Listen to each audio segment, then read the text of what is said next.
Magandang araw mga kaibigan. Breaking news ito, post ng Batas PH. Just in, the Supreme Court voting 15-0 orders the government to return 60 billion in PhilHealth funds that had already been transferred to the National Treasury. In the ongoing press conference, Supreme Court mouthpiece attorney Camille Sue Meiting said the decision is immediately executory. Nako, ano na ngayon? Another sampal sa muka. Unang sampal sa muka, yung impeachment ni BP Sara, unanimous decision din. 13-0 dahil may dalawa na absent ata or 13-0. Ito mas malala, 15-0. Ay nako. Ano ngayon? Palasyo, Anticler, sagot. Kailan nyo ibabalik ang pera ng taong bayan? Pakialaman nyo ang pera ng hindi naman inyong pera na akala nila kasi siguro itong administration na ito sila na lang. Nakalimutan nila na may check and balance. Magpasalamat tayo sa mga nagpetisyon sa Supreme Court. Mabuti nga at may yung remaining 29.9. Kasi 89.9 lahat yung kukunin . Buti maagap yung mga nagsampa ng petisyon, umaksyon ng Supreme Court, TRO, stop it. Yan, ini-stop nila. So, hanggang ngayon, wow, galing, nakakatuwa. Buhay na buhay pa ang hustisya, demokrasya sa ating bansa with this decision of Supreme Court. Nabuhayan ako ng loob. Salamat po mga mahistrado sa Korte Suprema. Talagang Korte Suprema, the remaining bastion of democracy in this country, na kahit anong pinaggagawa ng administrasyong ito, mayroon pa rin kaming masusumbungan na hindi nila pera yan, pera ng taong bayan yan. Pangulo, nasaan na yung pangako, di ba? Bago mag September 21,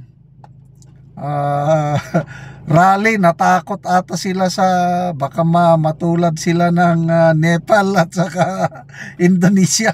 Kung ano-anong pinagsasabi. Mayroon tayong savings sa DPWH. Ibabalik na natin yung PhilHealth pundo na yan. Di ba nakakatuwang pakinggan yung gano'n, ibabalik na natin. Ilang buwan na? September, October, November. Magtatatlong buwan na hindi pa man na ibabalik. Mas maganda sana kung naibalik na. For example, September nag-announce, October naibalik kagad. Nag-decide ang Supreme Court. At least masasabi nila, wala na, naibalik na namin. Talagang may konsensya kami dahil alam namin pera ng mamamayan yan, binalik na namin. Di punto sana nila yon. Ano ngayon? Hinintay pa nila na magdesisyon ng Supreme Court. 15-0. Ibig sabihin talagang sampal, dobre sampal sa mukha. Mag-motion for reconsideration pa ba kayo? Immediately executory na yan. Example, yung impeachment case ni BP Sara, ganun din. Immediately executory. Anong ginawa ng Romualdez House of Romualdez? Motion for reconsideration. Tinakot pa niya ang mga members ng Korte Suprema. Sinabihan pa na, you are impeachable officials. Huwag kayong makikialam para anong nangyari? Di siyang natanggal sa pwesto. So Nakakatuwa. Panalo po ang taong bayan sa desisyong ito. Basa tayo ng mga comments, ha.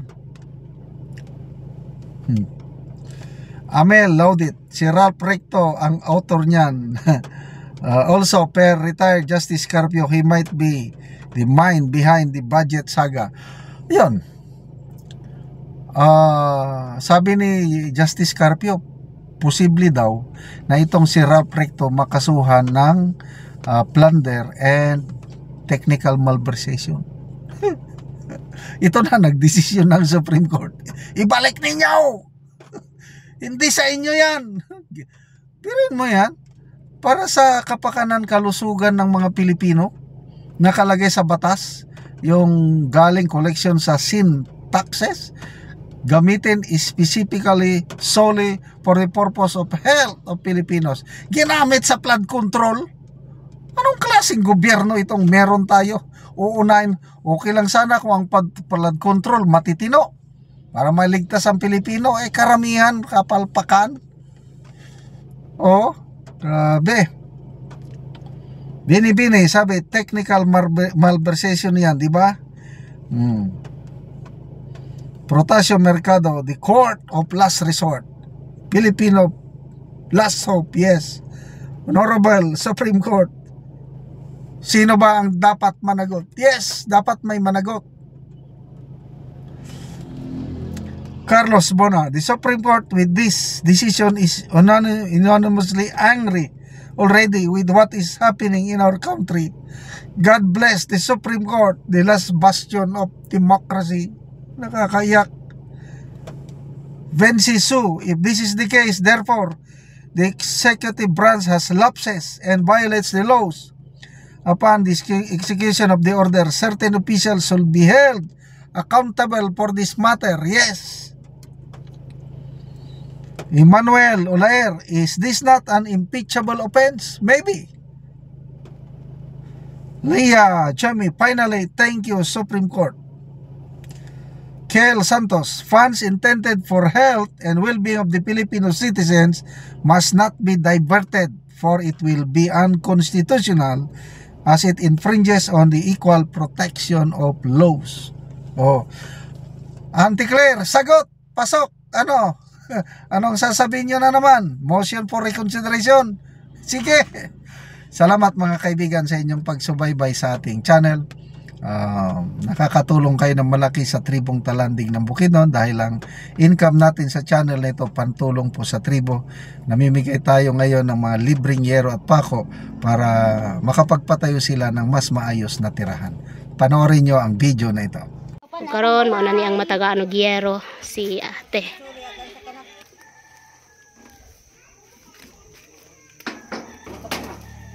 So mo na nilang balay. So luoy gid kay sila. So mo lang nang ilang balay. So mo na mong gitagaan og yero si ate. Mo ni ang ilang kahimtang dari sulod. So ginapuy-an pa ni. So tan-awa ang abuhan guys. So makita nimo nga luoy gid kay sila ang ilang kahimtang. Walang nang ilang abuhan.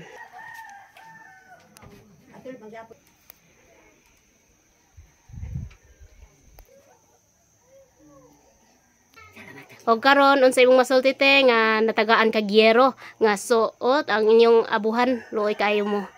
Nagpasalamat gid ko sa Ginoo nga natagaan mig yero nga maatopan na gid ni among kuan inyong abuhan.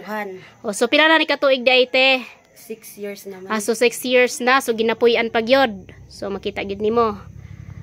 O so na kay anak te? Na ako'y anak tulo ka buok. Pila imong edad? 25. So 25. Asa day mong bana te? Naa sa Cagayan man. So nagtrabaho siya. So unsa na lang gid ka ang inyong pangunabuhian karon? Gauma man gyapon ni. So panguma lang. So si ate mag-uuma lang sila. So tungod sa ilang kaliso dili sila paka-afford sa yero. So natagaan man si ate. So makahimo na gyud siya og abuhan. Daghan gyud salamat sa Ginoo sa nagatan-aw og sa nagatabang. O sige ate, salamat pod. Salamat.